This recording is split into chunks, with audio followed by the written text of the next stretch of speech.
차기 대선 후보 지지도에서 선두였던 윤석열 국민의힘 대선 후보가 5%포인트 하락했습니다.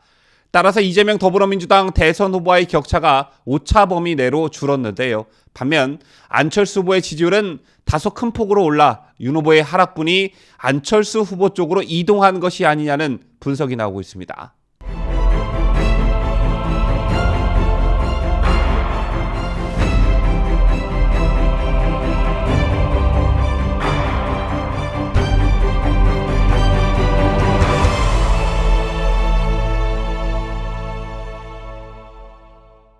시청자 여러분 안녕하십니까? 뉴스데일리 베스트 민앵커입니다.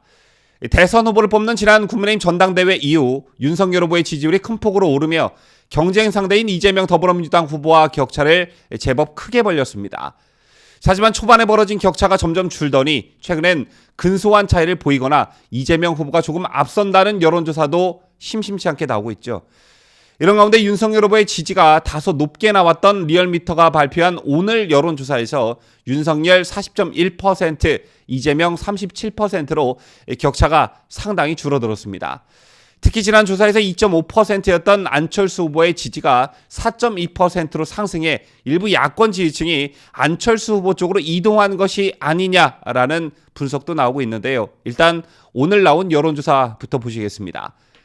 여론조사 업체 리얼미터가 전국 만 18세 이상 1027명에게 20일부터 20일까지 조사한 여론조사 결과에 따르면 윤석열 후보의 지지율은 지난 조사 대비 5.2%포인트 내린 40.1%, 이재명 후보는 0.1%포인트 내린 37%로 각각 나타났습니다. 이로 인해 윤 후보와 이 후보의 격차는 지난 조사에서 8.2%포인트였다가 이번 조사에서 오차 범위 내인 3.1%포인트로 줄었는데요. 이어 안철수 국민의당 대선 후보가 1.5% 오른 4.2%, 심상정 정의당 대선 후보가 0.4%포인트 내린 3.6%, 김동연 새로운 물결 대선 후보가 0.1% 오른 1.7%로 각각 집계됐고 같은 기간 부동층 응답은 7.1%에서 10.8%로 3.7%포인트 증가하였습니다. 또한 정당 지지도는 국민의힘이 지난 조사 대비 2.1%포인트 내린 37.2%, 더불어민주당은 2.2%포인트 오른 33.9%를 얻어 양당 후보와 함께 당 지지율 격차도 오차 범위 내인 3.3%포인트로 줄어들었습니다.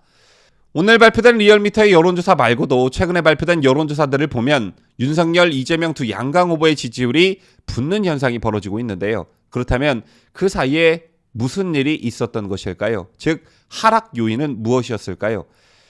지난 몇 주간을 돌이켜보면 크게 두 가지를 문제점으로 꼽을 수 있는데 우선 배우자 김건희 씨에 대한 논란과 선대위 문제가 있습니다.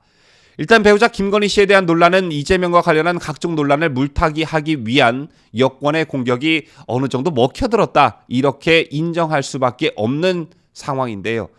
여권에서 집중적으로 제기한 김건희 씨와 관련한 허위 학력 논란이 뒤늦게 상당 부분 가짜 뉴스인 것으로 드러났으나 이미 상당한 타격을 받은 후였습니다.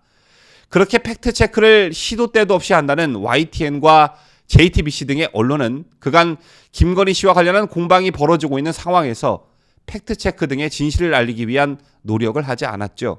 그러는 사이 보수 성향 매체인 월간조선이 자료들을 수집해 일종의 팩트체크를 한 기사를 보도했습니다. 그 기사를 보면 증거 자료들을 제시하면서 민주당이 퍼뜨린 가짜 뉴스들을 바로잡고 있었는데요. 이 밖에 국민의힘도 뒤늦게 민주당의 공세에 대처하는 모습을 보였지만 이미 타격을 받은 후였습니다. 최근 논란이 된 국민의힘 이준석 대표와 조수진 최고위원의 충돌도 결국 김건희 씨와 관련한 당 차원의 전략 부재를 논의하면서 발발했는데요. 이게 참 아쉬운 대목이 아닐 수가 없습니다. 그간 여권은 제1야당 대선 후보인 윤석열 후보는 그야말로 탈탈탈 털어왔습니다. 탈탈탈 터는 것도 모자라 검찰과 공수처를 동원해 사상 유례가 없을 정도로 대선을 앞두고 있는 제1야당 대선 후보를 수사 대상에 올리기도 했었는데요. 이게 안 먹히자 그 공격의 화살을 배우자인 김건희 씨로 전환했고 거의 한 달 동안 마녀 사냥을 하고 있습니다. 이런 가운데 당 차원의 대응이 미흡했다는 점은 두고두고 화근이 될 것 같고요. 또 당사자인 김건희 씨의 대응과 후보 배우자로서의 대선에 임하는 자세도 적절치 못한 듯합니다. 김건희 씨에 대한 여러분들의 생각은 제각기 다르겠지만요. 제 생각을 좀 말씀드리자면 처음부터 남편이 정치하는 게 내키지 않아서 그걸 만류하다가 결국 그게 김건희 씨 뜻대로 안 되고 결과적으로 남편이 대선에 출마하게 됐다면 후보 배우자로서 좀 적극적으로 나서야 했다. 이런 아쉬움이 어쩔 수 없이 드는데요. 여기서 적극적으로 나서야 했다라는 말은 김정숙이나 김혜경처럼 나대라는 게 아니라 대선 후보 배우자로서 국민들에게 최소한의 모습은 보여줘야 하지 않나 이런 취지로 말씀을 드린 겁니다. 꼭 공식 석상이 아니더라도 연말을 맞아 봉사활동을 하는 어떤 자연스러운 모습을 보여줘도 괜찮을 텐데 라는 생각이 드는데요. 시골의 군수를 뽑는 선거에서도 선거 때 자식들이나 배우자가 안 보이면 사람들이 수군거리기 시작합니다. 남편이 선거에 나왔는데 자식들이 곱빼기도 안 보이더라. 뭐 부인은 뭐 하길래 명함1장 안 돌리냐. 이게 어쩔 수 없는 우리네 정서인데 하물며 대선에서 후보 배우자가 안 보인다는 건 국민에 대한 도리가 아니지 않나 이런 생각을 해봅니다. 정권 교체를 바라는 국민들과 윤석열 후보를 지지하는 국민들을 믿고 당당하게 모습을 드러냈으면 하는 바람을 가져보고요. 자, 그다음 윤석열 후보에 대한 지지율 하락 또는 답보 상태의 주된 원인은 역시 국민의힘 선대위 문제를 들 수 있습니다. 지난 자유한국당 때부터 미래통합당 국민의힘을 거치면서 우리 지지층들이 그들을 부를 때 쓰던 말이 있죠. 바로 봉숭아 학당인데요. 국민의힘이 무슨 신생 정당도 아니고 선거를 처음 치러보는 정당도 아니고 그야말로 오합지졸 그 자체입니다. 헌정사상 유례가 없을 정도로 문제가 참 많은 집권여당 후보 이재명을 만나는 일종의 행운을 얻었건만 제대로 된 공격 한번 못 해보고 끌려다니는 것도 모자라 내부 분열의 모습만 보여주고 있습니다. 이재명 후보의 악재가 터질 때마다 공교롭게도 야당 대표인 이준석이 돌출 행동을 함으로써 이재명의 허물을 덮고 있고요. 전권을 달라며 총괄선대위원장을 맡은 김종인 위원장은 이번 대선이 무슨 자기 정치의 무대인 것 마냥 틈만 나면 내각제를 떠들면서 돌아다니고 있습니다.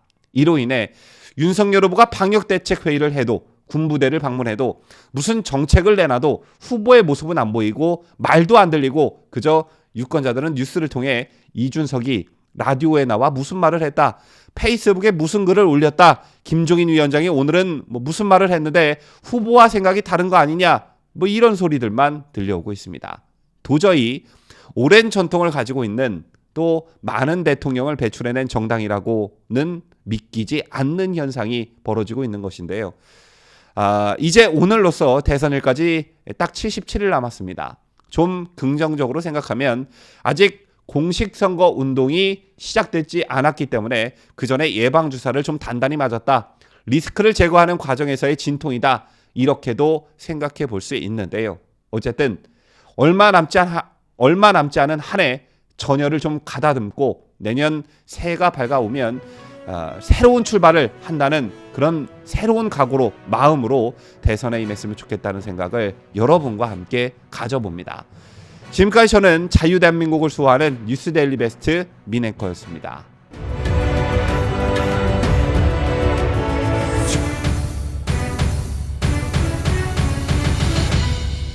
함께해요.